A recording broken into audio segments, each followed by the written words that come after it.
What is going on, everybody? Hope you guys are having a wonderful Monday afternoon. I'm Bobby Goodsby, joining you as always right here at Reality After Show on YouTube. You can also find me twitch.tv/Bobby Goodsby if you want to watch on Twitch.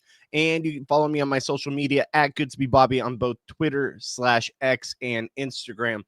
Hope you guys are all doing great. Sorry for the week-long hiatus. I just needed a little bit of a break. I've been going hard ever since the Big Brother season, which feels like forever ago now. I feel like Big Brother feels like a lifetime ago. But I needed a little bit of like a week-long break to kind of recharge the battery and get back on the same page about doing these live streams as much as possible. Hope you guys are all doing great. I'm feeling much better, Kate. Thank you so much for asking. I definitely needed needed just a little bit of a break just to get a reprieve because like I was getting a little bit of burnout. Coming on here 4 times a week. Originally during Big Brother, it's very easy to do. There's something every day to talk about. But when Big Brother's not on, going 4 times a week can feel like a mountain you're trying to climb. Because, yes, while we have a lot of reality TV shows on right now and a lot of good content out there, it's hard to find a week's worth of content to bring. So I've been thinking of some ways that I could do it better or do it more efficiently. And we'll get into this week's reality TV talk, but just programming notes here for the channel. And I hope you guys are all doing very well. I missed you guys. I'm glad you guys are here back supporting me, supporting the channel. Thank you so much. I'm glad to be back as well. Thanks for checking in on me too. I'm good. Everything's good. I just needed a week because I just had a little burnout. So had to recharge the batteries. Also wanted to focus on the wife and kiddo and give them some of the much necessary attention that obviously grinding as much as I have has definitely lacked. So I wanted to make sure I spent some time with the wife and kiddo doing things, and it was good. It was fun. It was a nice week of relaxation. I did the Survivor podcast and all that, so at least I was still around. And I'll still be here for Survivor and doing these as well. I just needed a little bit of a break, so I appreciate everyone who checked in on me. Saw how I was doing, and I was fine. There was nothing wrong. I just want to make that very clear. Nothing was wrong with me. I just wanted to take a little time to take a breather for a second since I've been going so hard.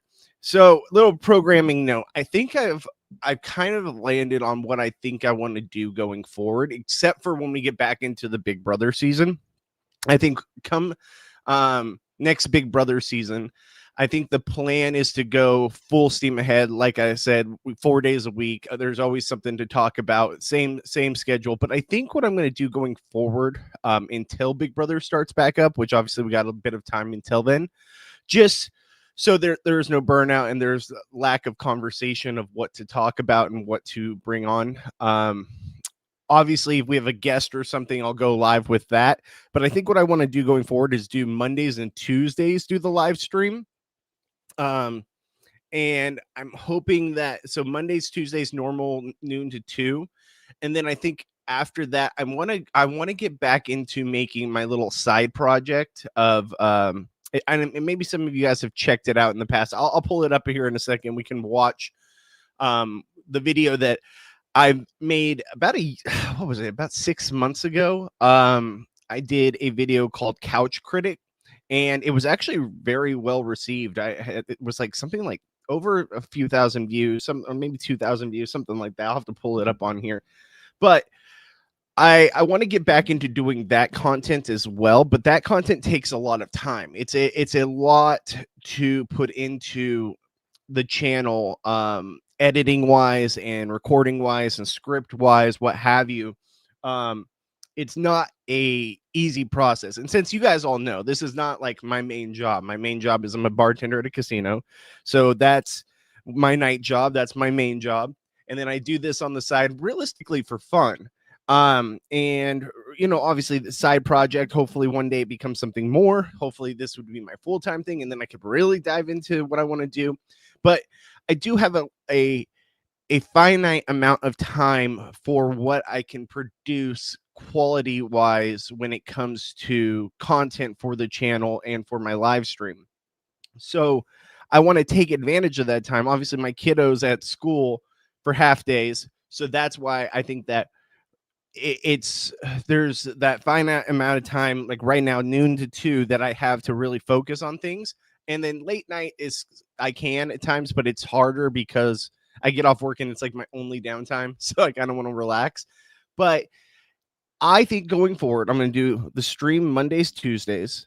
Obviously, Wednesdays I have off, except for I do the Survivor podcast Wednesday nights with Johnny and Gabe and any guests we may have. And also, I think, by the way, I want to, I know I'm kind of going sidetracked multiple times, so I'll get back to the schedule in a second. I want to apologize for, putting out there that we were going to have Rachel Riley on the Survivor podcast. We were supposed to. Things fell through, and it's all good. Things happen, life happens, so it's not a big deal. Rachel texted me the next day saying, I want to do it. I'm so sorry I couldn't make it for this one, and that's fine. Shit happens, life happens. So hopefully we're gonna get Rachel this week, maybe next week, for the Survivor podcast. But she definitely wants to do it. So I look forward to when that happens. So I apologize. We still had Teeny. Teeny was great. Teeny was awesome. Shout out to Teeny. I think that going forward, I'll try to make sure we have everything in place for the Wednesday night show for Survivor. And then I think Thursdays, Fridays, I'm going to try to use that time to edit my Couch Critic series for Survivor. And then when Big Brother rolls around, Big Brother, but especially with Survivor 50, I think Couch Critic could do really, really well. It had like over 100 comments before. So I definitely want to put that content back out there. And as much as I love live streaming, I love talking to you guys, I love answering your guys' questions here on the stream, I do think that there's a world for that extra content to only build and bring more viewers into the actual live stream portion. Now, granted, if we have guests on a Thursday or something that want to come on, I'll be going live on Thursday. But I think if I can best use that time to create the Couch Critic series, I think that could do really well and help build the audience for the live stream like we had, during the Big Brother season. So let me know your thoughts in the comments, thoughts on that process. So like I said, Mondays, Tuesdays go live, normal live stream like usual. Wednesdays have the Survivor show and what other shows I might also be on. And then Thursdays, Fridays, use those to record, edit, and post the Couch Critic series. And that will probably go up like either Saturday mornings or Friday nights. So that's my thought process. I'll use that time to really focus on that project, because I think that will help build our audience even more, so we have even more people here. So I appreciate each and every one of you guys that's always here, always supporting me. You guys are always the reason I do this, the reason I come back. And I apologize for the week-long hiatus, but I just needed to recharge the batteries is all. So that's the programming notes, and I appreciate you guys. But let's talk reality TV, whatever you guys want to talk about. I do want to pull up that Couch Critic video so you guys can see what I'm talking about. And if you haven't seen it, I'll have it here on stream, so you will watch it live together, and you can let me know what you guys think about the video. Okay. And if you think that that's a smart move going forward. Hot Grim Reaper, what's going on? Thank you so much for joining. Good to see you. Good to see you. Sorry that your Vikings lost to the Bears. As a Packers fan, I was actually rooting for you guys this week. Yeah, don't even get me started on. I know this is a reality TV podcast and we have our NFL show, but if I can digress for 1 minute, JJ McCarthy looks terrible. Terrible. Like, I was fully sold on the whole, hey, we're going to, let Sam Darnold walk, and we're going to use this time to really invest in our rookie, second-year quarterback in JJ McCarthy and build around him and see where this goes. And my God, yesterday's game was just a train wreck. He was missing guys by like 10 yards. Like, the accuracy is just atrocious. So I know a lot of people aren't here for NFL talk, and I apologize. I just wanted to get this off my chest because people in here wanted to bring it up. So I appreciate you. Honestly, we play the Packers next week. I hope JJ has a 300-yard game against you guys. No, but I appreciate the shout out. Yeah, it's been a rough. It's honestly, it's like that might have added to my lack of motivation last week, just because when the Vikings suck, I go into a complete shell. I know it's ridiculous, but it's like I feel like I'm in an abusive relationship with the Vikings where they just constantly hurt me. They just constantly hurt me. Like they get my hopes up here and then they always come crashing down. It's been a lifetime struggle. So I'm used and abused when it comes to being a Vikings fan. So it hurts, it's hard, but we're getting through it. My Saints didn't lose this weekend. Hey, they didn't play, so they didn't lose, right? It's a win-win. Congratulations, Humane. Good to see you, my friend. All right, so let me pull up that video real quick, what I was talking about when it comes to Couch Critic. Give me 2 seconds to find it. Or I can just go to YouTube. But I think that series, like I said, it had like over 100 comments. I spent like 20 hours on that video, making that video. I know that sounds crazy and it probably doesn't seem like it should, but to set all the prefix up for like the TV and where I want it and the backgrounds and everything like that, like it's all preset now, so I don't have to go back and do that. But like that first video took so much out of me because it took me like literally 20 hours and over 2 weeks to do, where I was just staying up late night doing it. My poor wife was like having to sleep on the couch until I told her I was done in the room where she could go to bed just so I could finish the video, just because I wanted to see what it would do. And I had every intention to continue it, but I didn't just because I was so like, man, that's a lot of work. It's a lot of work for just like a side project. But I think that now I have the time in the day, if I realistically take back from the live stream to give a little bit to that, I can get it done. So let me pull that up real quick. And then you guys can see what I'm talking about for those that didn't see it during Survivor 48 when I did the Couch Critic series. Well, one episode. So it's Couch Critic. Hope you guys are doing well. It's been a fun, time right now. We got a lot of good reality TV on hand. Here we go. Here it is. All right.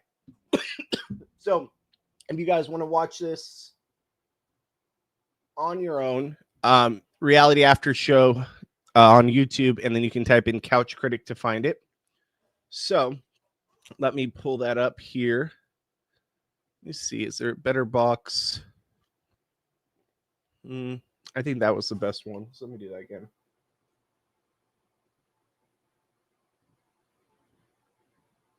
All right. There we go. Here it is. All right. So this is what I was talking about. And first off, what a banger right here. This New Era Pagonging. That's what a banger of a freaking thumbnail. No? Like, I feel like that thumbnail slayed. Like, I was very happy with that thumbnail. You can see it right there. It's the New Era Pagonging. I was very happy with that. I had actually a really good one for the second one. I just never got back around to it. So let me click on this. Let's talk about season 48. And so there's a lot of clips. So this got demonetized when I posted it. It has 2.5 thousand views. Let's talk about season. There, now I can do it. So it's 2.5 thousand views.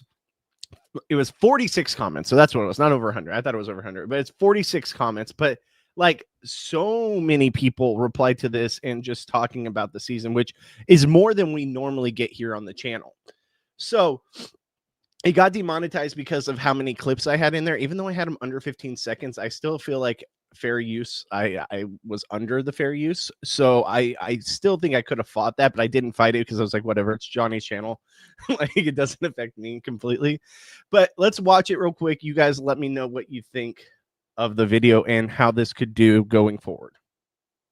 Let's talk about season 48. Yeah. You were telling me backstage, you go, Jimmy, get ready. This one's... It's great. It's great? It's really good. It's time to go, and now I gotta go, but that don't mean that the show ends down this road. No, Star. It does end down this road. Hey, look, it's Bobby with hair. That doesn't get completely botched. Now, my hair is long there. Oh my gosh, I've gotten so much grayer since just like 6 months. I think I probably have product in my hair though too. But yeah, Bobby with hair that doesn't get screwed up by the barber. For Jeff to say this is a really good season is like saying on $1 Million Secret that the final challenge was riveting television. Like that was Emmy award winning. So you said fair use is 7 seconds. I thought it was 15. Maybe I'm wrong. Maybe that's why. But I feel like if it's a commentary channel that you stop and pause and then comment, isn't that fair use? Because how do some of these bigger channels, how are they able to like watch a whole CNN or whatever it may be, and stop and pause and comment, and that's fair use, but like clips that are 15 seconds or less with commentary involved aren't. I'm just confused on the whole fair use thing. I feel like there's a middle ground somewhere. Let me know. Maybe I'm wrong. Oops. Gotta go back over here. Not what I clicked. Challenge to end a season that was so good and to end it with a string and a needle. This season has been off the rails. Like, it's the ultimate pagonging of just these physical beasts taking out everyone that they can and sticking together, and the people below not doing anything about it. Even season 1 of Survivor is looking at you guys like, what the hell are you guys doing? This is more of a pagonging than the original pagong. Very happy with these graphics too. Yeah. So I'm not going to promise that I'm not going to write your name down, but I am going to tell you if it is your name, I'm going to tell you beforehand. Okay. Whether you can do anything about it or not. That wasn't David, that was you. You got a hold of David, and you were in his ear. Oh. Yeah. You've been running this whole thing. The reason why he acted like that was because of you. And it was never David's name without yours on anything he did. Joe, he's doing jury management. He is thinking he's going to vote me out, and then I'm going to give him the $1 million because he was honest with me, which is hilarious. I'm being real right now in the moment. Now I get what. All right, so Hot Grim Reaper says they are changing the aspect ratio of the original video. They're using mirroring technology to the video. Interesting. So I'll have to look into that to see if I can make that more attainable for the channel. So you guys kind of see the idea of what I'm doing here. A great example of this too is if you guys have seen, I mean, I doubt some of you have seen it, but if anyone has ever seen That's Good Sports, that's kind of the model of what I'm using here to do it. I'm even kind of jacked the whole TV idea in the background, but he does that with NFL content. And I thought it's very, very entertaining. He's a lot funnier than me. Don't get me wrong. He's a hell of a lot funnier than me. So I do think that there's an aspect of what he's doing that I want to see if I can do. Think of Shazam for music applied to your video, always running around to catch copyright material. Yeah, and I get that. I get that they're trying to, they've got a very good algorithm that catches all that stuff. I'll just have to figure out a way to make it work where I can get the clips. And maybe I'll just try it for under 7 seconds. But yeah, because I tried different angles and stuff too. But the aspect ratio and all that is something I didn't look into. So I'll have to monitor that because I've watched a lot of videos on fair use and trying to figure it out. Joe is the front runner, but am I the only one that thinks Eva handled that so much better? Even though I didn't love how Eva handled that situation, at least she's not Joe basically saying, you suck, everyone blames you for what happened to David because you ruined his game, and guess what, you have no shot in this game and you're gone, but hey, you should vote for me. Essentially is what he's saying, and Mary's picking up on it right away. Like, what kind of gameplay is this? I'm sorry, am I alone here? Am I the one who's crazy? Because this doesn't make any sense to me why anyone would vote for this guy when he's clearly telling you, hey, we don't like you, we don't want to work with you, you're the one who has to leave. I can see him getting to the end. It's definitely visible, especially with everyone loving Joe. But I really think he might be losing jury votes at this point. It's kind of insane. Yeah, I was kind of right on that, wasn't I? But yeah, isn't it funny? Like 48 was just so miserable. 48 was so miserable. Like, as much as we can complain and stuff about the beginning half of 49, like I will take 49 all day, every day. I think that was a good take too. I agree, Kate. I mean, I kind of nailed that. And I this is before we knew what was going to eventually happen. I'm crazy. Maybe I'm the one who's not seeing the big picture, but I think that Eva has a much better chance of winning. Like, as much as I said I don't love how she handled that situation and how she spoke to Mary, at least she's telling Mary, hey, listen, I don't want them going against you, and I will let you know what happens. When Joe is just saying, hey, we all blame you for David, and you're going to be gone soon. But hey, vote for me. Mitch is smart enough to know that, like, even if you get into that group, you're going to be the first one out. Yeah. Like, I'm not stupid. I'm not in that group. I'm on the bottom of that group, right? Exactly. Right. For everyone sitting at home who's saying, come on, Mitch, you have to make a move. You have to make a move. You can't make moves with people you don't trust. And I don't trust Mary or Star. And I'm like this, I'm like, oh God, I still got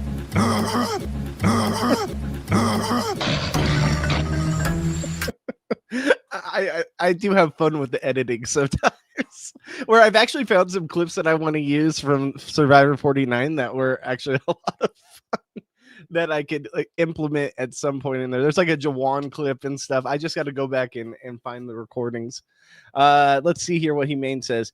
Hot take: Russell Hantz had the best jury management in Survivor history. That's a very hot take, because like, while I do agree with you to an aspect, like, I think the proof is in the pudding when it came to what actually transpired in the season, you know? Mitch. Where do I even start with this one? I mean, even Laurel from Ghost Island and Romeo from season 42 are looking at you like, what the hell are you doing, man? Make a move. Like, at this point, what's the point? Like, where are you going? Like, there's no move for you other than to join up with the other outcasts and make a move on this strong group. At what point do you think you're going to be a part of the 4? You're not. You're the bottom. You're solidly a 6 in that 6-person alliance, even though it's really a 4-person alliance.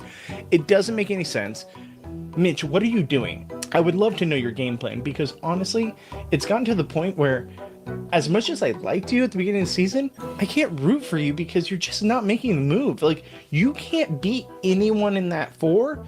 At least if you go with the bottom 4, you had a chance to possibly win because you were a challenge threat and you made a big move against the core 4. He's part of the reason this is becoming a pagong. I don't understand how people, as fans, can root for this kind of television. Like, this is just not a fun way to watch this game, and it's really infuriating. I will take back everything I said if at 7 he ends up making the move, and we're gonna find that out in a couple of days. But honestly, if he doesn't make a move at 7 with this bottom alliance, then there's no hope for him in this game, and the best he can do is a final 3 go. It's just the writing's on the wall. The hands are in the fans. Let's go. Here you go. Brother, The hands are in the pants. Somehow you have to be involved in Survivor 50. I think your audience just said as much. Really? I would do anything. I would love to be involved. Okay. First off, God no. Please. I love Jimmy. I love Jimmy Fallon just like the rest of us. He's done enough for this show for a lifetime. Okay, let's be real. The last twist that Jimmy threw out there didn't go very well. So please, Jimmy, do what you do best. Comedy, I think you do better where you're at now. But let's talk about Jeff. And it's gotten to the point where I look forward more to what's going to happen with season 50 and the twists and turns that Jeff is having us vote on. It's so funny because I haven't watched this in like months, and like watching it back, there's so many things like I'm watching on this video that I'm like, okay, I want to change this. I want to change that. Also, I feel like I speak very quietly. Is that how I normally talk when I'm on streams and stuff right here? Because like, I feel like the way I'm talking in this is like very low spoken. And then I'm like, Bobby, talk up, speak with your chest. Come on. Maybe that's just me. And then the green screen obviously is a problem, so I'm glad I can fix that issue. But I do think that there's aspects that I want to change in this, but I think it has good direction. Than the actual episode itself. Like, I hate the voting for Survivor 50. Like, it's very vague. There's very gray questions in there. Like, oh, do you want twists or do you not want twists? I don't know, Jeff. I want twists, but I also don't want you to put in too many. That's very much so a gray area for what you want. Do you want twists or do you not want twists? I want both. I want there to be twists, but I don't want it to be over twisty. Can you just say that? Can you give us 3 options, like the gray area in the middle? Because what you're giving us, it's very vague. With season 50 around the corner, I mean, that's what we're really looking forward to, right? Like, I feel bad for the people that are on 49, because 49's really not going to get the time of day, especially with everyone super excited about 50. But I'm so over 48. At this point, we got 2 weeks left in the season, and I'm saying this now because currently I'm talking about episode 10, but here in a minute I'm going to be talking about episode 11, so we'll get to that in just a second. But yeah, we have 2 episodes left, and I'm just, what's going on here? Like, it's a bit less expressive than the live, but I like the cynical tone. That's kind of what I was going for. I wanted a more cynical tone. I wanted more like tongue-in-cheek, kind of slapstick a little bit. Like make it fun, make it a little bit not like where you're making fun of anybody. Like I'm not like outright like making fun of people or anything like that, but I'll be like making fun of like what the show has given us for the tone and everything like that, or like the character development, if that makes sense. So I think that is something that I really like that I got to express in this. And I think people in the comments were very receptive to that kind of style as well. You need to pretend you're on Speed and Ritalin in your next video. I agree. I think I'm living it up more here, but I think I absolutely do going forward. Hot take, Hannah Rose should have been on 50. I saw you say that earlier. I mean, I don't disagree. I kind of like Hannah. I think Hannah would have been a lot of fun on Survivor 50. That's just me though. Yes, jam some C4 Ultimate and B12. I'll do it on hyper speed next time for Bobby's liveliness. I also wrote all this stuff out and then we're like think about it and then do the commentary on it. So a lot of it's also me trying to remember what I wanted to say and what points I want to put out there. So I feel like when I do it on the fly, when I'm talking here with you guys here on stream, I'm more on the fly, more can just say it off the tip of my tongue, where here I'm like over analyzing everything I say. So I don't want to get too much into that because I just wanted you guys to see the content. come on, but yeah, just get through it. You know it's bad when I look forward more to what we're going to vote on for season 50 than I am the actual episode, because nothing is happening and it's getting to the point where I just don't care anymore. Fried chicken and waffles. Fried chicken and waffles. Fried chicken and waffles. There's fried chicken and waffles. They're what you wanna eat. They're savory. They're sweet. They're what you wanna eat. They're savory. They're sweet. They're what you wanna eat. I said. God. Tacos with advantage. Some picnic. No. Chicken and waffles. Chicken and waffles. Chicken and waffles. I love Kelly. Done. Fried chicken and waffles. Chicken and waffles, chicken and waffles, chicken and waffles. You know it's bad when even Kelly Wentworth can't get satire content out of this season. Like, let's be real. Kelly Wentworth's amazing. She does great stuff on her TikTok channel. Definitely go check that out. But even she's grasping at straws for what she can use for her content because there's just nothing given to us on the season. It's insane. Like, the chicken and waffles, whatever. Like, I get what they were trying to do with it. To me, it was a flop. Give us less of that and give us more gameplay. Oh, wait, you can't because no one's actually playing the fucking game. It's insane. For as much as I've said I've loved this cast, I'm really starting to lose hope on them. In the game of Survivor, when your brain can't operate, your gut will never fail you.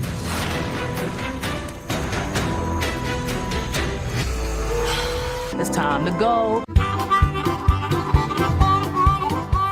All right, about to start episode 11. There's no way they don't make a move at 7, right? Like, we're at the final 7. It's time to make a move. Let's go. Camilla, Mitch, Kyle, Shaheen, Mary, one of you make the move, okay? It needs to happen. I feel like it's going to happen in this episode, so hopefully this is where everything turns around for this season and we can finally go down the path that, you know, they should be taking. They should be making these moves for their game. So come on, this is the one. I'm about to start the episode, so let's see something crazy happen, all right? This is the time. Make the move. Don't disappoint. Here we go. Apparently, Barry's already pitched this idea to Kyle, and Kyle is considering it. I'm thinking about it. Oh, yeah. I'm truly putting a lot of thought to it. Even if you win individual, like, I guess you could decide what to do. For Joe and that. You guys know that Joe and I are going to work together. Yeah. Joe and Eva, they're a duo. And since Joe lost the challenge, we have a clear shot at him right now. Both me and Kyle know we're going to turn on Joe. It's just been a matter of when. All right.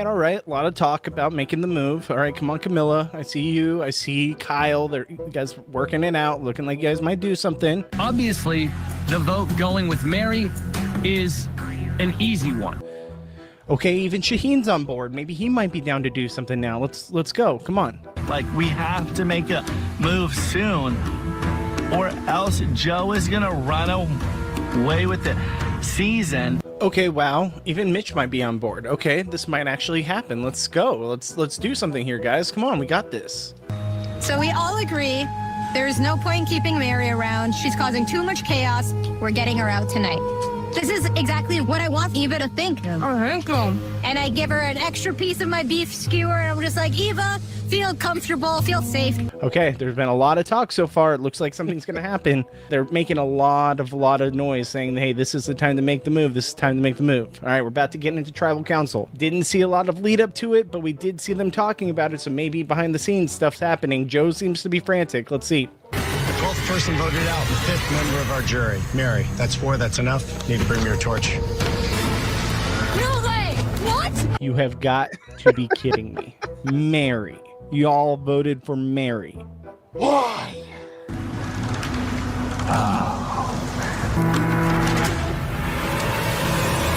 All right, so this season officially sucks. I mean, there's nothing they can do at this point. Like, they're done, right? Like, there's Joe, Eva, one of those two is going to win this whole season. I still think it's Eva. They had to make the move here. Mitch is drawn dead. Camilla is basically drawn dead. Mary's gone. Shaheen? Everyone's kind of enamored with the big smile and the fireman and the big personality and the story, but I think I've played a better game. In this episode, Shaheen keeps saying how he thinks he has a resume to beat Joe. Are we on the same planet here? No, you don't. You don't have a resume to beat Joe. There's nothing you can do at this point. You haven't made a move. You've been sitting behind Joe, who's been winning all these immunities and proving himself. Hell, Eva's done a better job than Shaheen. I think Eva could easily beat Shaheen. Shaheen, you're drawn dead, bud. Like, you have no option unless you make a move, and this was your time to make a move. Why talk about it? Why even bring it up to other people if you're not going to actually pull through on that? We probably should have saved it. We just had one. Sorry, it's been like 8 days since I've eaten anything. So I'm worried about we're not gonna have any food for the rest of the time. I guess we can hopefully use They're gonna the reward, and then people are gonna pick each other for the reward. No one's gonna want to keep around a person who doesn't know proper coconut etiquette. You know what, Mary? I have no problem with this. You do you. These people refuse to work with you. They refuse to do the right move. You eat all the coconuts out there. I don't even care about coconut etiquette. Just do you, boo. I just can't. I don't want to hurt people, even if it's even if it's for the benefit of my family.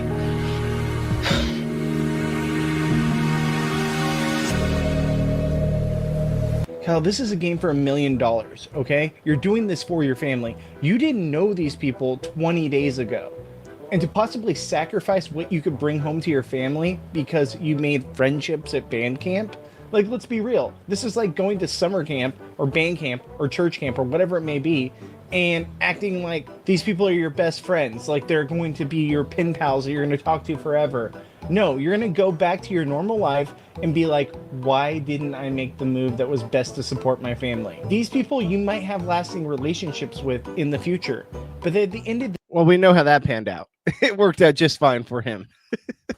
The day you came here for yourself and your family, you didn't know these people 20 days ago. You owe them nothing. It's a game for $1 million. A game for $1 million. Go out there and win it for your family. Stop being so sensitive and play the game. The greatest Survivor players in the world were able to separate the game and reality. The game and their friendships, the game and their personal life. They were able to realize that they're doing this to better themselves and their family, and they're not just playing this game to make friends. Every time I get to talk to Camilla, I feel like I can take a breath of fresh air. Like I'm talking to the one person who I'm really, really being real with. All I've seen all season is how close Kyle and Camilla are. But they refuse to make the move that's best for their game. It doesn't make any sense. Both of them have had ample opportunities to make the move, and it just hasn't happened. Unless something crazy happens at the end of the season, I just don't understand how this is going to be a winning game. I don't know how either of them can beat Joe or even Eva at this point. Maybe I'll be wrong, maybe I'll be eating crow, but seriously, it doesn't make sense to me, and I don't see how they win this game. Study it all you want. I was wrong on that one, because they end up, or at least he ends up making the move that he needed to do at the end of the game, which ended up panning out for him. But I had no clue what it actually means to be out here. No clue what it actually means to make friendships, real, tight friendships with people that you've never met before. No clue what it takes to then vote those people out. Shaheen, I wish you played like the Shaheen from 20 days ago before you got into this game. Like, go out there, be cutthroat, and do what's best for your game. The fact that you think you can beat Joe or that you're playing this game that's magically going to win you $1 million, you have to go out there and do something to prove that you deserve it. And I'm not seeing that out of your game. Are you thinking about flipping on Joe and Eva, or are you not? The problem right now is that they have advantages that prevent them from going in. But that's not true. Shaheen literally revealed to Mary at this point that there are advantages in the game that Joe and Eva had. Not just the idol that Mary clearly knows about, but that there's more than just the idol. He's saying it here, and she's not picking up on it. And it drives me crazy because it's laid out there for her to understand that he knows that there's more than just the one idol that's in play here. I really wish Mary would have been able to pick up on this, because maybe she could have used this to help save herself in the game, but unfortunately that didn't happen. Sprint out of the hammock. I'm sorry, what the hell is a hammock? It's a hammock. Is this like a northern thing? Like, I don't understand. Like, I've never heard someone use the expression hammock. It's a hammock. And I love Eva. Don't get me wrong. I love Eva to death, but a hammock? A hammock. I've never heard that expression in my life. It's a hammock. And so I'm gonna keep my vote so that me and the 3 boys that I trust with my entire life in this game can make it to the final 4 together. Is anyone going to talk about how Eva still had sand in her timer when she knocked her tower down as she was leaving? Like, I get it. She obviously decided to take her vote and just go with that. But she did have time left, and it did say, hey, look who decided to join the party. What's up? Are you watching videos of yourself? So I was talking to the chat, and I was telling him I think I'm going to start doing live streams Monday and Tuesday, and then go back to doing this Couch Critic series about Survivor and stuff. So I was showing them what my initial episode of Couch Critic was, and I'd be working on those Thursdays and Fridays. So I was showing them what the concept is. I like to look at myself too, Bobby. So it's not even that. I'm not even watching myself to watch myself. I'm giving them reference to what I'm doing. Here, let me pull this down. So that essentially, guys, is what I was looking at. Let me stop sharing.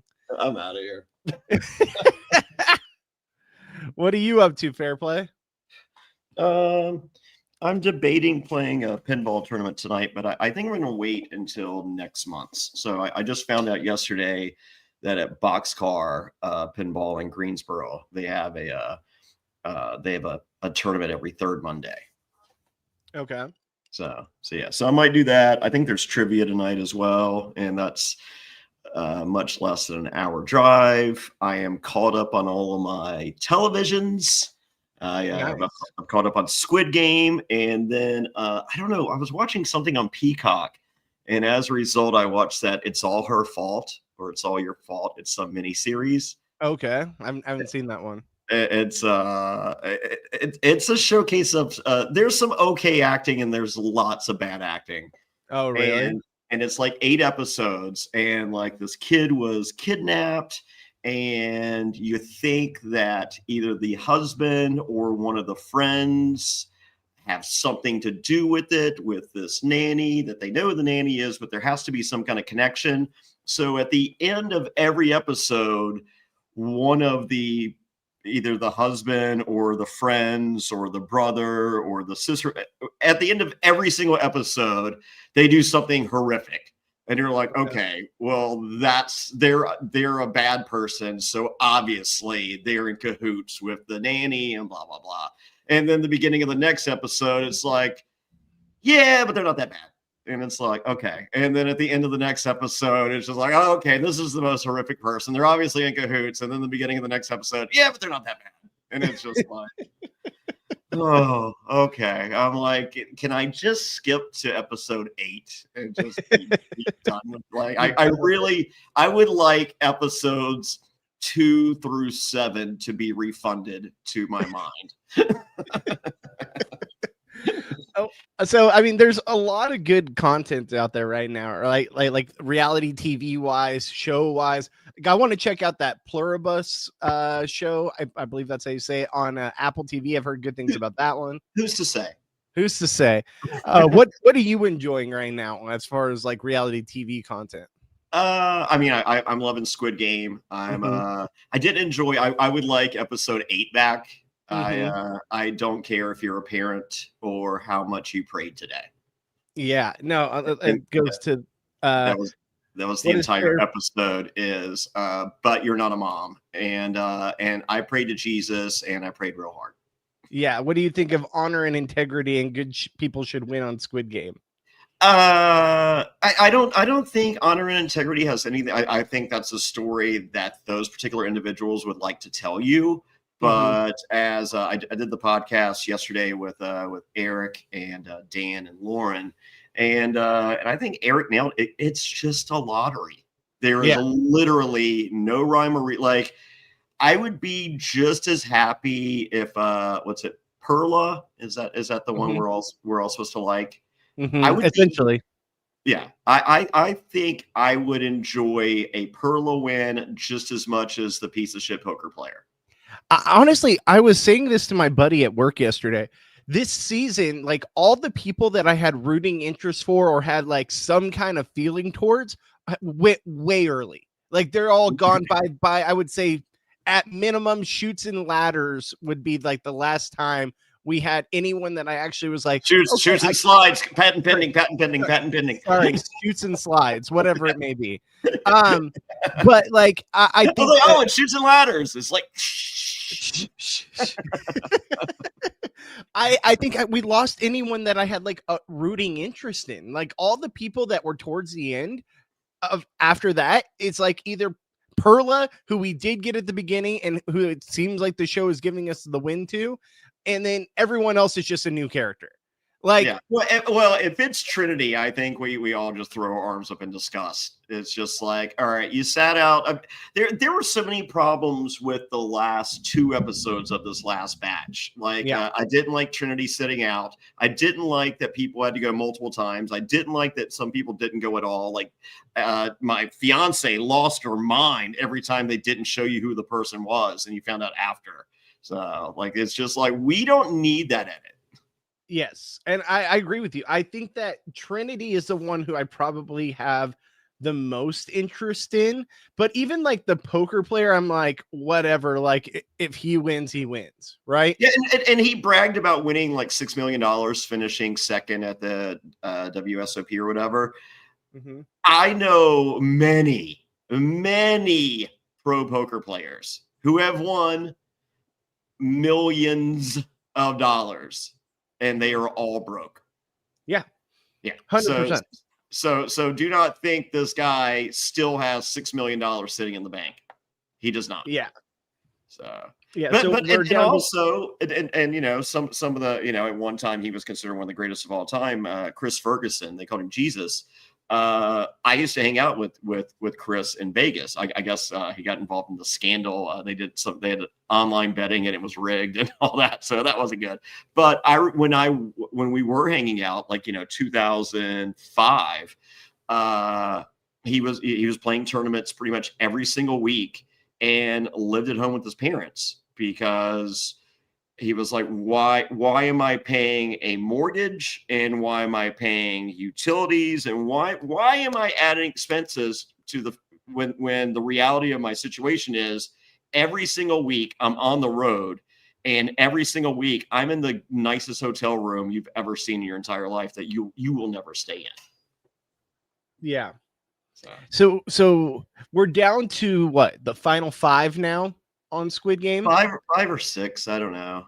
I think it's 5. Yeah, Steven, okay. We got player 183, Steven, Trinity, player 398, Perla, player 72, Deja, player 302, and Vanessa, player 17. Did you know Vanessa was actually on Big Brother Canada?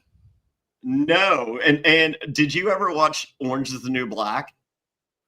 Yeah, I did not. I know the show, but I never watched it.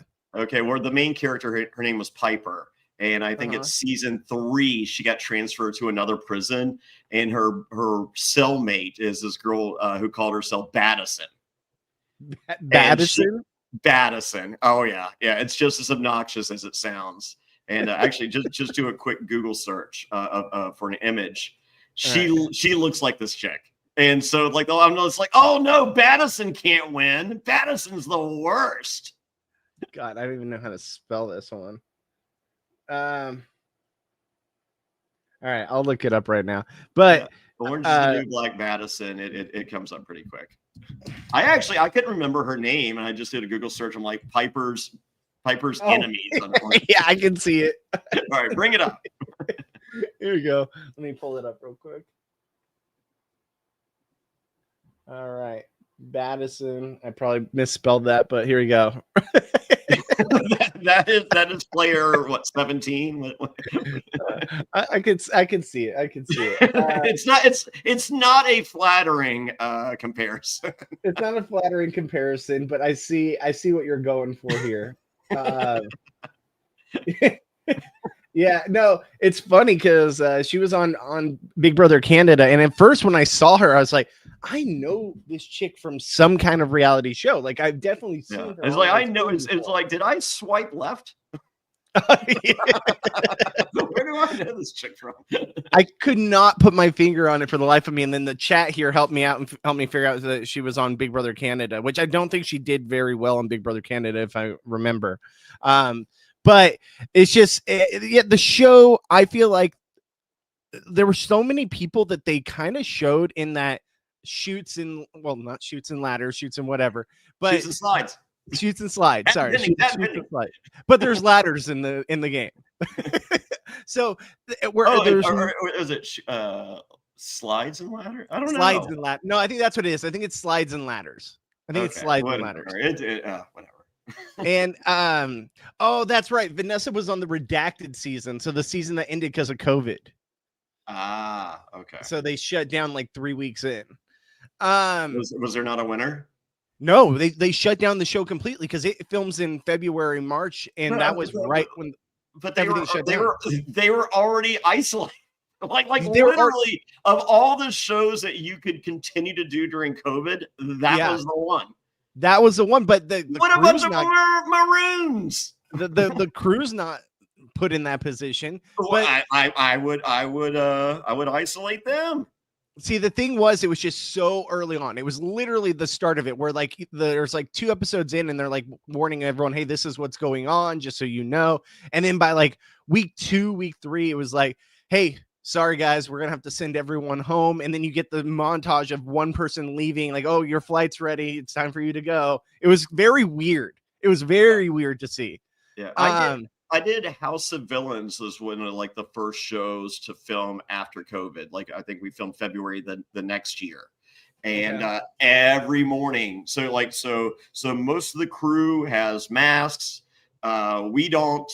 We're tested 3 days. We're tested 3 days before the show, 2 days before the show, 1 day before the show, and then once we're in there, we are tested every single morning. We had to go up to the front porch, and I was just like, you're not really testing us, right? Because if one of us has COVID, we all have COVID and the show's over. Like, it's just like, oh, I guess Shake drank too much. She's had a hangover for 5 days. Yeah. I mean, what would have happened if one of you did come down with it? So I did the very first show I filmed after COVID. This was like in August of 2020. I filmed Judge Steve Harvey, and the week before I flew there, I did a COVID test and FedExed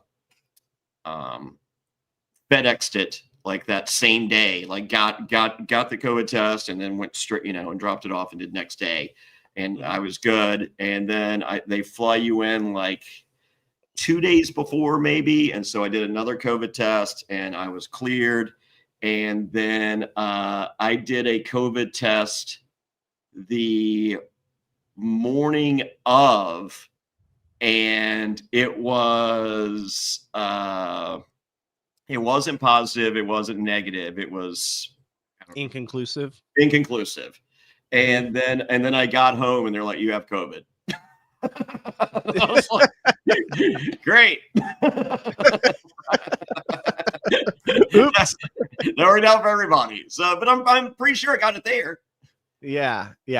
What show was this? Judge Steve Harvey. What'd you do on there? So I had a wrestling promoter that owed me for 2 shows. And you know, and I was like, you know, here's the facts, you know, here's the correspondence, you know, blah blah blah. And then that guy was like, I have a character witness.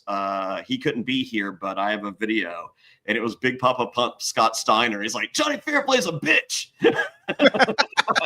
I got my money. Fuck him. Really? Yeah. And Judge Steve Harvey was just like, that's Big Papa Pump. Who's gonna say Big Papa Pump ain't telling the truth? And I was just like, what? So anyway, so the end of the show, he was just like, you know, I hate you. I hate everything that you are. I hate. It's just like, but unfortunately, I have to award you the money. So, and he set me up. He wanted me to pop off and be like, yeah, that's right. You know, I was like, you know what? I changed my mind. You're not getting the money. So anyway, so the whole thing is because he's just baiting me. Anyway, well, this was like, you know, $8,000. And so, you know, because there's like, you know, I hate you. I hate everything you're about, blah, blah, blah. Screw you. He's like, but unfortunately, I got to give you money. I'm like, thank you. So, he's like, he goes, but you know, but it's, and I'm like, and I just stood there. He was furious. He was like, why isn't this motherfucker taking the bait?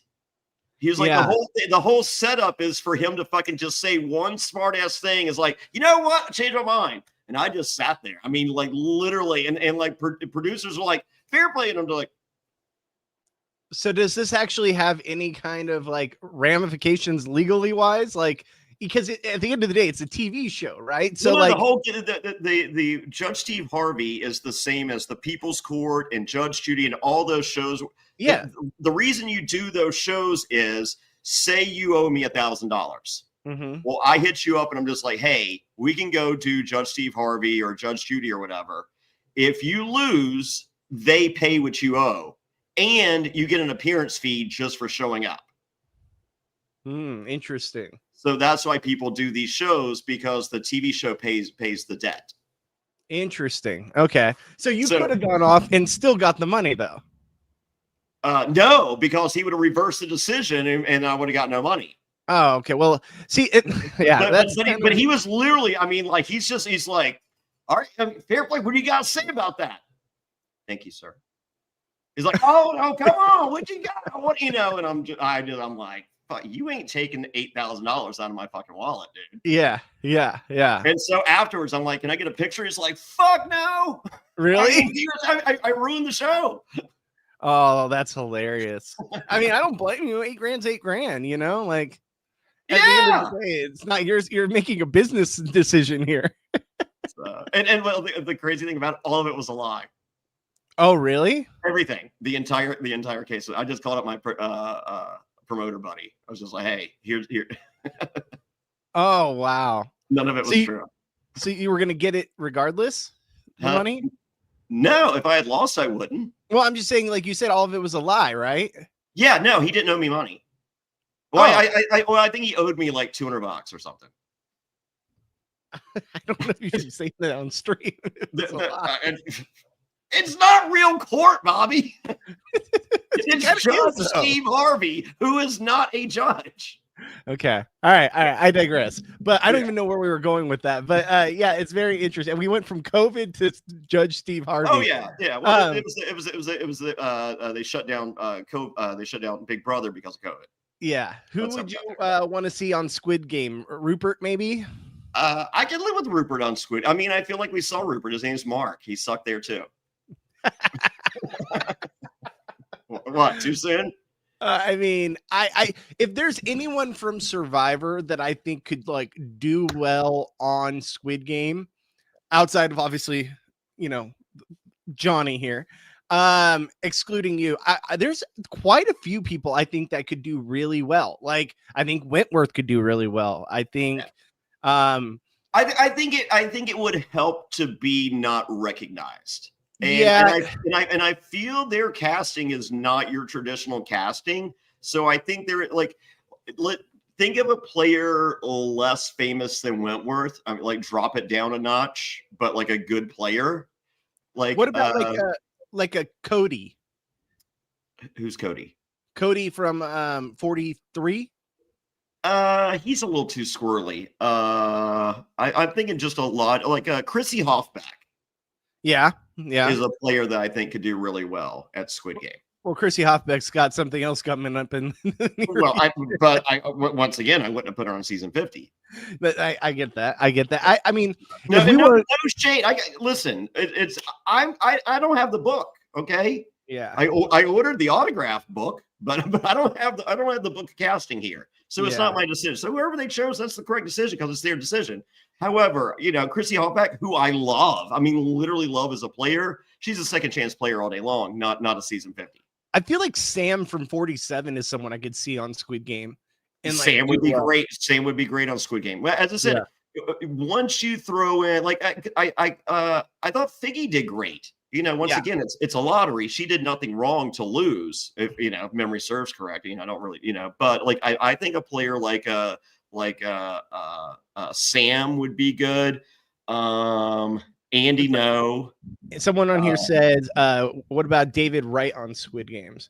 I think David Wright might be too recognizable, but maybe not. I don't think so. I don't think I think Gabe would be great. I'm trying to think. If I think like older seasons, Saul would be great. Saul would be fun. We're thinking all 47 now. Well, I mean, it was I think Gabler would be great. Gabler would be fun. I mean, Gabler would definitely be on TV. I don't think Gabler is that recognizably famous either. But people know Gabler won, right? Like there's going to be once again. I don't think the average Joe on the street does. I think in our circles, absolutely. But there's a lot of people from our circles out of the 456 player cast that know Gabler and know Gabler won and not going to let him touch the money. Not many. Oh, I think there's way more than you think. Maybe, hopefully, I would like to think that, but I mean, I can tell you, when I go to a baseball game, I went to the opening deal or whatever for the Reds, it was like 40,000 people. Like literally 1 out of every 10 people were like, "Oh my God, Johnny Fairplay, I loved you on Survivor, I love you on House of Villains, whatever." And I was like, "Oh, do you still watch the show?" They're like, "Oh God, I haven't watched that show in 15 years." Yeah. Like that is literally the third sentence out of their mouth. I have not watched that show in 15 years. Well, yeah, like when I walked around this huge mall in LA with King George, like obviously no one came up to us saying that they recognize King George. Obviously it's an Australian show, but I thought I asked him, I was like, how often do you get recognized here in America? And he's like, really only just at events. Like if it's a Survivor event, or something with reality TV, I get noticed. But he's like, if I'm just walking around LA, just even in Hollywood or something, no one's pointing me out. I think Rob C does well on Squid Game and isn't overly recognizable. Yeah.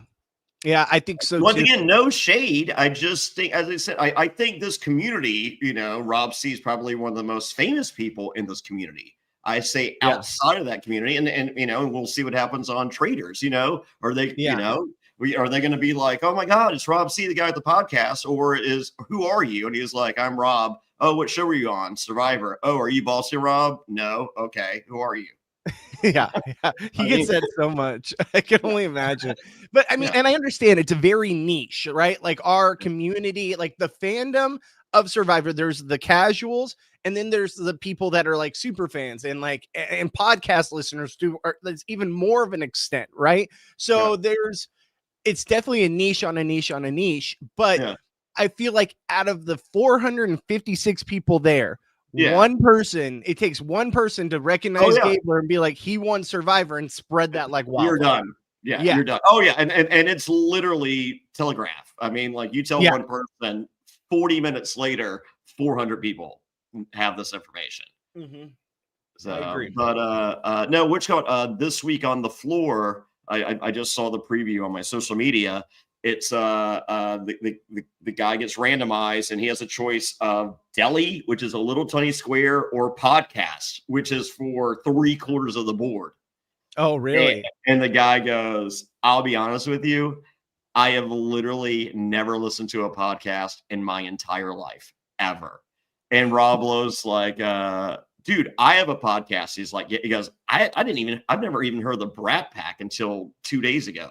He was like, I am unaware. And to co-sign that discussion, I think I can't remember. I want to say right around COVID, or the Thanksgiving before. I don't know. It was Thanksgiving, but there it was I want to say 2019 maybe. CM Punk did his at the time his best friend Colt Cabana's podcast and talked about, it's just like, why did you leave WWE? And he was like, well, he goes, I was injured and there was this doctor and this guy's a piece of crap. He doesn't know what he's doing. And I had this injury and he let me wrestle anyway. And the guy's a quack and, he's recklessly irresponsible, blah, blah, blah, blah, blah, blah. So anyway, WWE contacted that doctor. They're like, would you like to sue for libel? We'll finance your lawsuit. Oh, really? So they sued CM Punk and Colt Cabana. And so when the podcast came out, it was the #1 podcast in the world for that week. And, it did record breaking numbers. It was, like millions upon millions upon millions, like whatever the most listened to podcast in the history of podcasts at that moment, that was it. Like that many people listened to that podcast. So, really? and they had the court battle in Chicago, which is where Colt Cabana lives, so that they sued there, and CM Punk lived there, and so they go to court, and they had jury selection, and there was 100 people in the jury pool, 100 in Chicago, a major metropolitan city, right? Uh-huh. Out of 100 people, and Colt Cabana being the host of the #1 most downloaded podcast in the history of podcast, out of 100 people, 0 knew what a podcast was. Really? So not even didn't know who he was. They had no idea what a podcast, like what's a podcast. 100 out of 100 people did not know what a podcast was. Wow. So what ended up happening with the lawsuit? Which got Colt and Punk won. Oh, wow. Yeah. It's crazy. Yeah.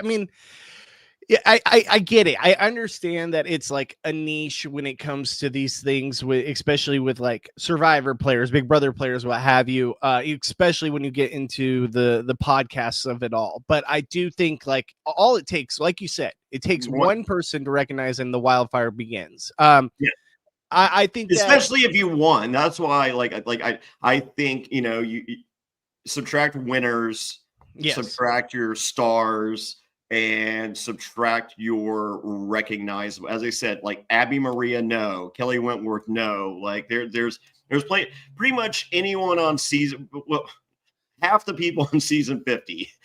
Yeah. Do you think that they could do like a half reality star, half newbies Squid Game? I know that's a lot of people to get, like 200 something people to get for like reality people, but there's enough reality shows in the history of existence for that to play out, right? I'm not against it. I am 1,000% for it because I love hurt feelings. Hurt feelings are my favorite things on the planet. And imagine seeing those just crushed fucking egos that go out on O's. Oh yeah. Oh yeah. Like, this is bullshit. I'm not signing the waiver. Here's the thing. I don't think that they should eliminate half the cast right away. Like I don't want it moving forward, but I love that it happened this time. Yes, I would much rather have red light, green light.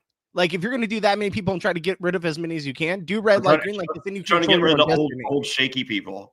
Yeah, well, I just want to be able to control your own destiny, right? Like there's no control in that situation. You're just there and you're gone.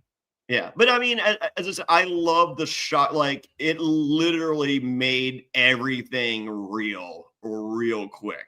Versus red light, green light did not make it. Just like, I fucking stood still. I mean, yeah. I mean, like I said, I just go back to I would want to control my own destiny rather than I picked this side and someone fucked it up for me, Well, I won.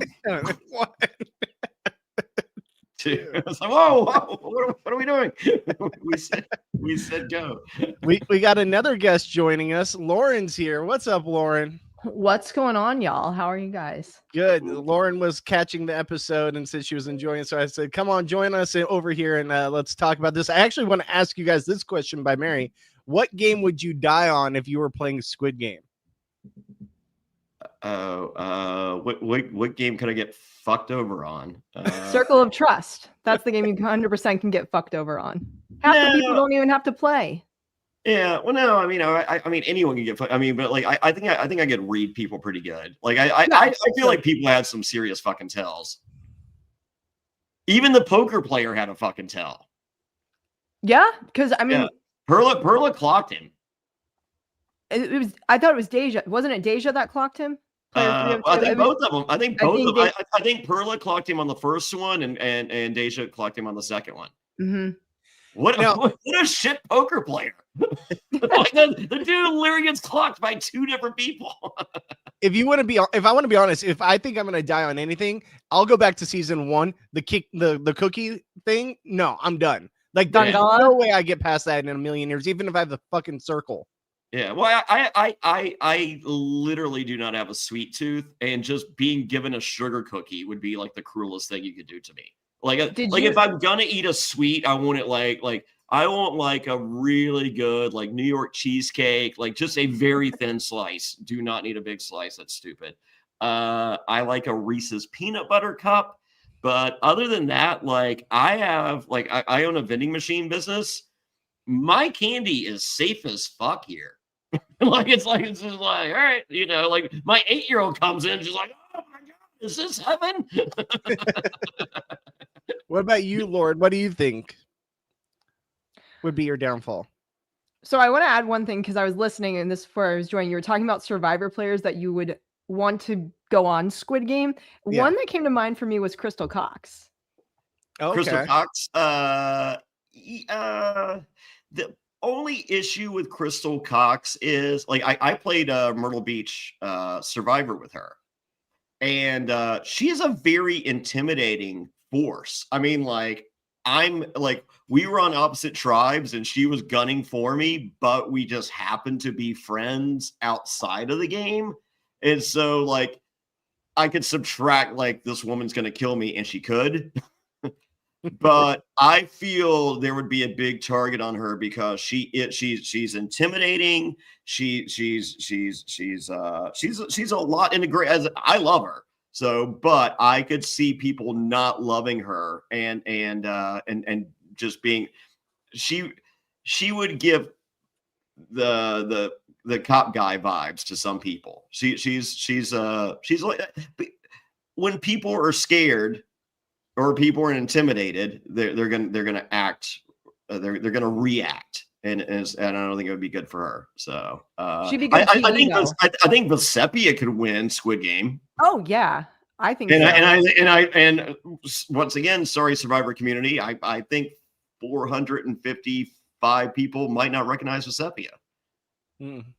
Well, that's true. I think that if we're also talking like Big Brother players, like I would be very interested to see Paul from Big Brother 18 and 19 play, because we all know that he was very good at forming relationships and alliances when it came to like getting a big group together. I would like to see him in that format with that many people where, having a core group really gets you further in the game as long as you survive. I would like to see him with that kind of like friendship alliance, see how it plays out in the game like this. Yeah. Which guy I just saw on Rob C's Instagram feed or I don't know, one of his stories on something. He had Kathy O'Brien. Yeah. Kathy could win Squid Game. Yeah. Yes. Yeah. So, and I think would be unrecognized. Like if someone asked her what her name, like her name is Susie, like or her name is Susan, like I wouldn't even put the E on the end to give anybody a hint.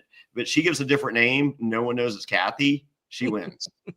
Yeah, that's true. So whatever Kathy's middle name is that needs to be her name. And then her little confessional's like, I'm Kathy O'Brien. Like, I was one of the most recognizable people in the world 23 years ago, but apparently I'm not anymore. This is great. Imagine if we go back even further, like where no one's heard from this person in the Survivor world for so many years, and then all of a sudden Colleen Haskell shows up on Squid Game. Yes. Was Colleen that good on Survivor though? I mean, No, we all no, not at all. We all love Colleen. I Yes. mean, but you know, her and Greg made, you know, I think collectively were a pretty shit tandem. Greg, I would love to see back. I wanted to see Greg on 50, to be honest with you. Once again, like I got 20 people I would subtract and put Greg on instead of on the season 50 cast. So I mean that's so, or Colleen. So, but apparently they did talk to Colleen. Really? I think so. I think she's on that list. I don't know. I thought like no one knows where Colleen is nowadays. No, I don't. You know, I know they talked to Hasselbeck and she was close. Well, then didn't Elizabeth make that post about not going on 50 and like the complete shade that was absolutely there, like acting like that she wasn't even in the mix to begin with? Yeah. I saw stuff on that too, where it was like there was like 1 week it was like, oh, she's definitely on and she's making all these demands and like it has to be paid this X amount or whatever for an appearance fee, and then to just nothing, like, oh, not even on the show, wasn't even like a finalist. Like, I don't know what the truth is in there. I don't know what it is. All I know is that she made a video and said, absolutely not. I'm not on 50. I'm going to be by the pool with my family all summer. That's what I saw. Yeah, but this was after the everything fell apart. Right. Yeah. Something must have fallen apart along the lines, and then she just completely said, oh no, nothing was going to happen. You know, like kind of downplaying that she even would think of going on the show. Right, because there's no way her name was going to be on the poster if she was not even in consideration. Yeah. Yeah, I think there was more to that than what we actually saw or heard.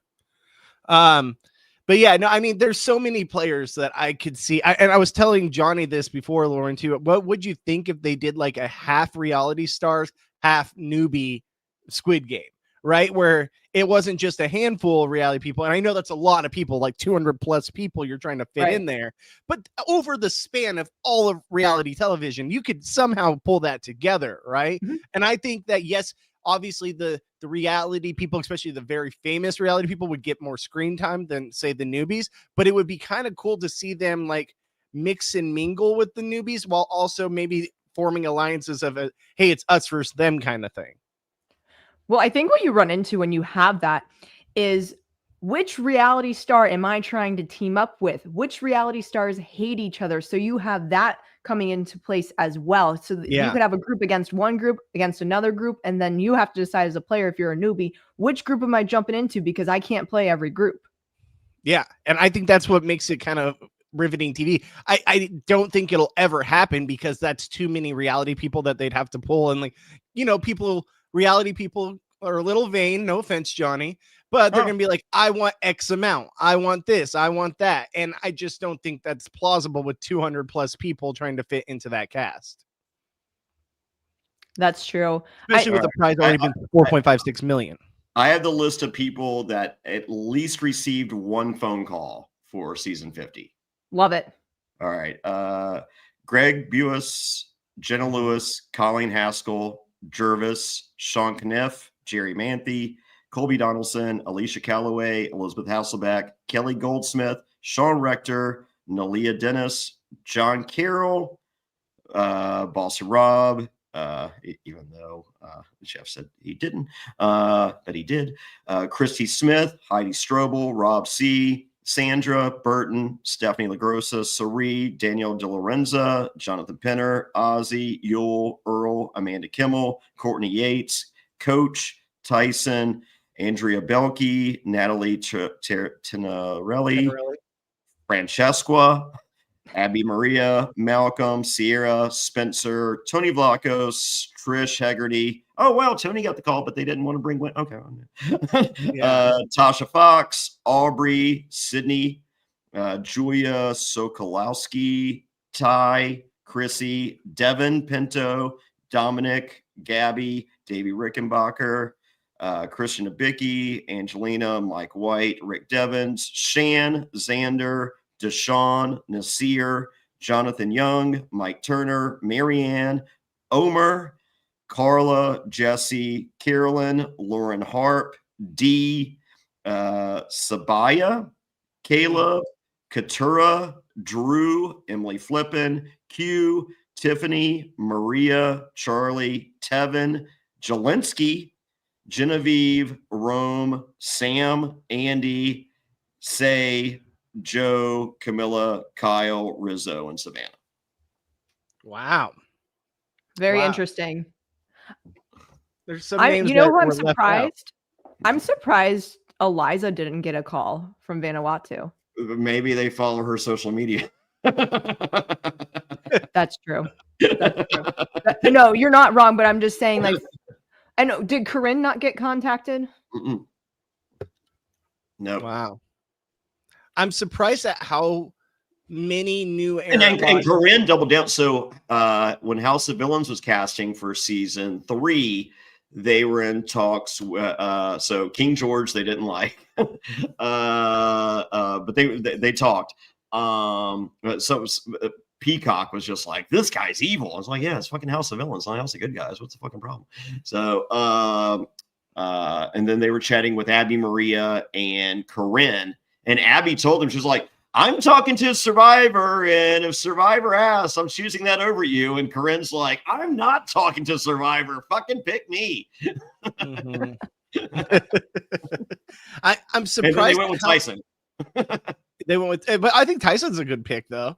Yeah. So when Tyson wasn't Tyson wasn't available because he was, as I said, he was in talks for 50, and then he became available, just like Rob C wasn't available, and then so he was just like, hey, traders. Yeah.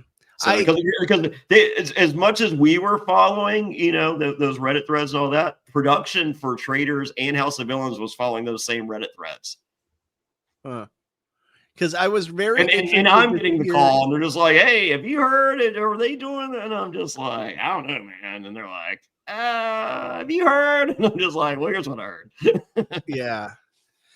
I think what really caught me off guard was like how many new era people, and I guess I shouldn't be caught off guard by this, but how many new era people were contacted in contrast to 39 seasons before that, the amount of people that were contacted for 1 through 39 opposed to 41 to 49.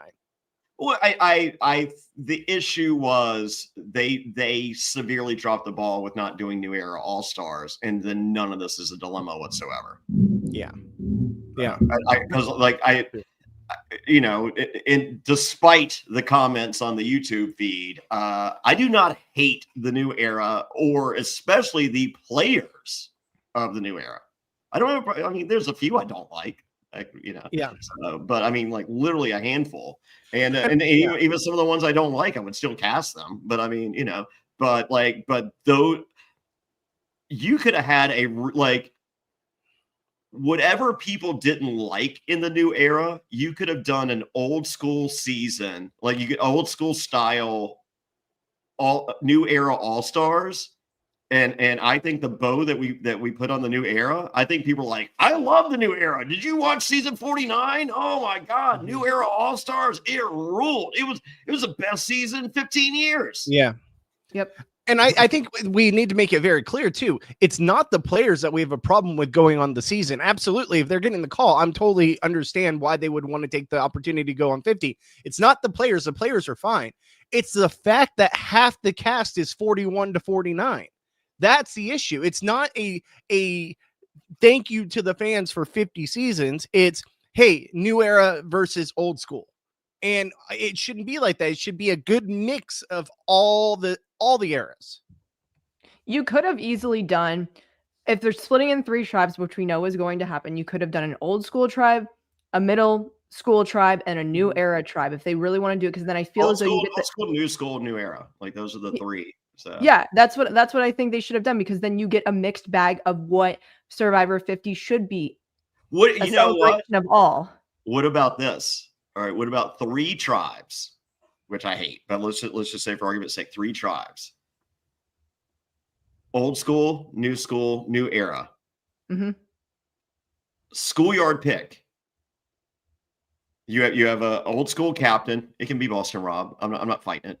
You know, it can be Wentworth, new school, and it can be I don't even care. New era, like whatever. I'm not being a dick to it. Just whoever. Okay, so you got your 3 captains, and you have I don't know 15 people or 20 people, whatever. I don't even care. And the captain picks a person from the old school, right? Like say Boston Rob's the captain, and he picks out of the 20 people out there for the schoolyard pick, he picks a person. So he's just like Parvati. Parvati gets to pick the next person for the old school tribe, and and she's like Ethan. Ethan gets to pick the next person, and someone in that mix can fuck up the chaos for that tribe, and so there's.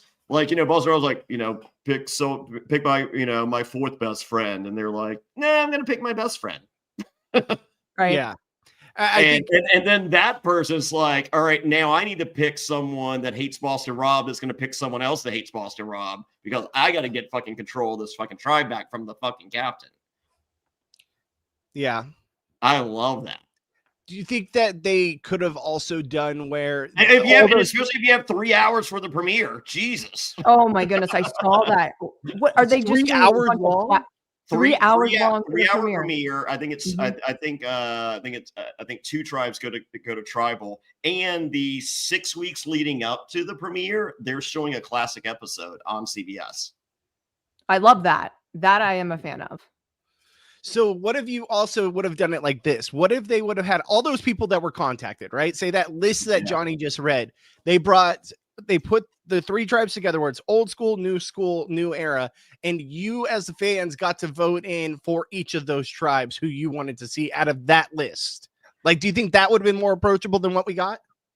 Kind of like a second chances, but in a way it's like old school. You set the old school tribe, you set the new school tribe, and you set the new era tribe. I mean, I'm not against it, but I think I like my idea better. I mean, I'm just saying. I love the idea of a schoolyard picks are very fucking telling.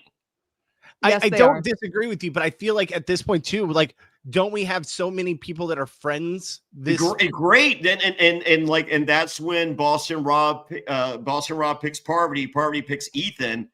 They're tight as fuck, but guess what? Me and Ethan are tight. And he's like, oh, fuck, not Fairplay. Right? Yeah. Like, Ethan, you just fucked up everything. It's just like, no, we can trust Fairplay. It's like, can we? Mm-hmm. And then the next pick is, Randy. It's like, oh, fuck, Randy's not working with us.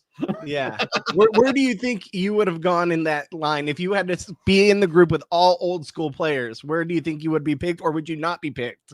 I don't. It's one or the other. I mean, I would like to think. I mean, I have a lot of. I secretly, and not really a secret, but like I feel like I secretly have a lot of friends in the Survivor community. I think so. I think there's people that get in that co-sign other podcasts' agendas and say that they don't like me, and in reality, they're just like, oh, I didn't mean that, and I'm like, well, but you said it. Yeah, there's a lot of obviously hate from the fandom for you at times and stuff, but that's fine. I don't. That pays my bills. Hate all day long, brother. Having known you through this community and the people we contact and we have on the show and stuff, every single person I've ever seen you in contact with, you get along great with that has played Survivor. Yeah, no, I mean, and I know some scumbags, and like they're just like, yeah, if I, and I love some sweethearts, like me and Sandra are friends. Mm-hmm. Like let's go back to schoolyard pick. Let's say Boston Rob picks Parvati, and Parvati picks Sandra. She's like 2-time winner, game recognized game. I'm picking the other 2-time winner over there. Mm-hmm. Okay, shots fired, Jeremy Collins. Okay, and then Sandra's like, fair play. Yeah. Yeah. That would not be out of the realm of possibility.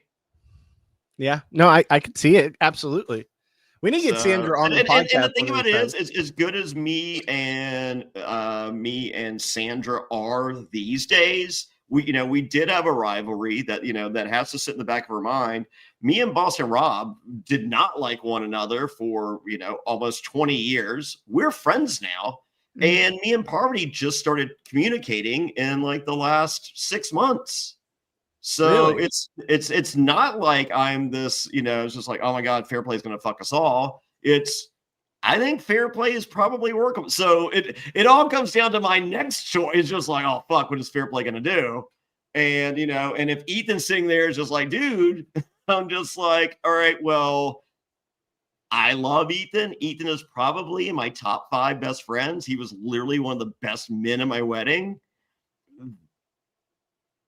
I'm kind of odd man out in that equation. Do I not pick Ethan? Or, do I pick someone else who is, like, oh my God, let me think. Who in that old school scenario am I?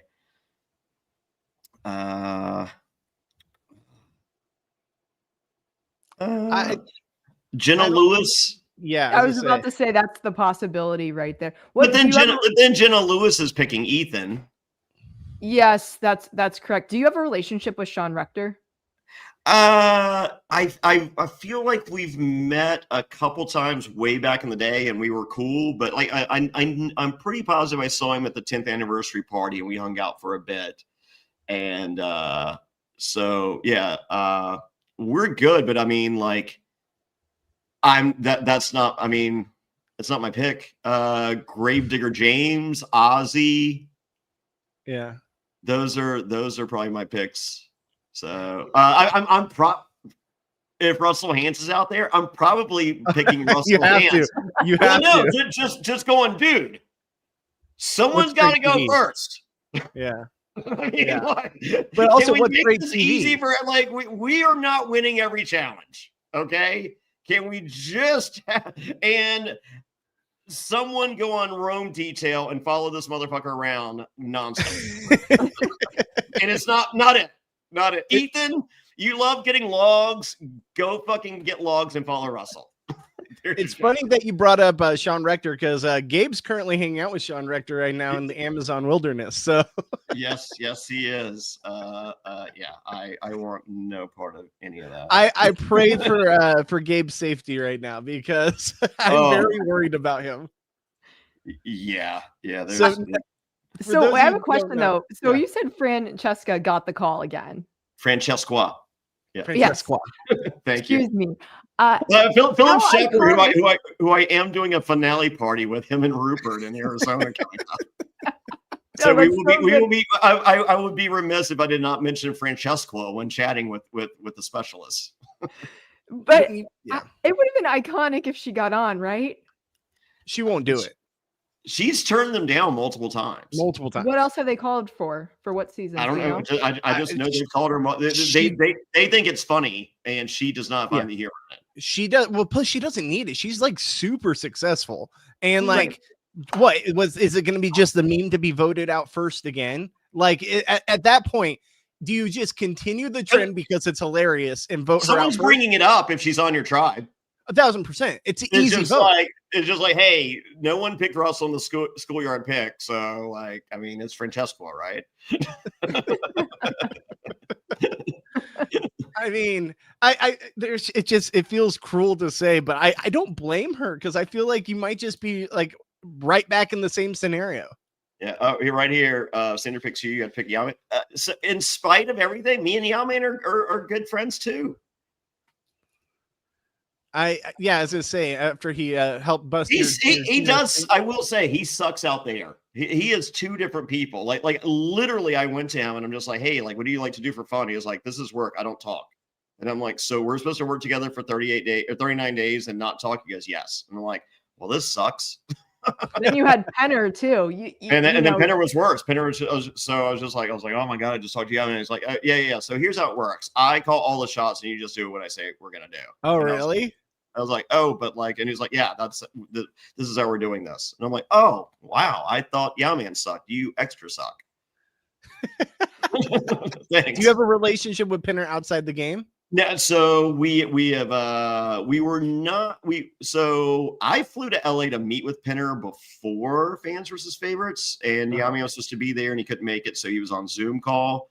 And so I had a deal going in with those two, and then me and Eliza chatted and we were good. And then when I get there, it all goes to shit. And then afterwards, it really went to shit with me and Pinner. Like, it was not cool. Like there were some bad conversations coming from his side that I'm just like, what the fuck, man? Like, and but since I saw Pinner, I don't know, in the last few years, I think I've seen him a couple times now.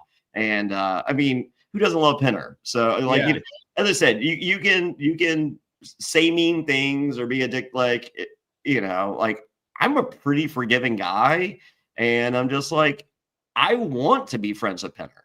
Yeah. So anyway, so we're good. Yeah. No, it's so funny because like this whole conversation, but I'm not picking him.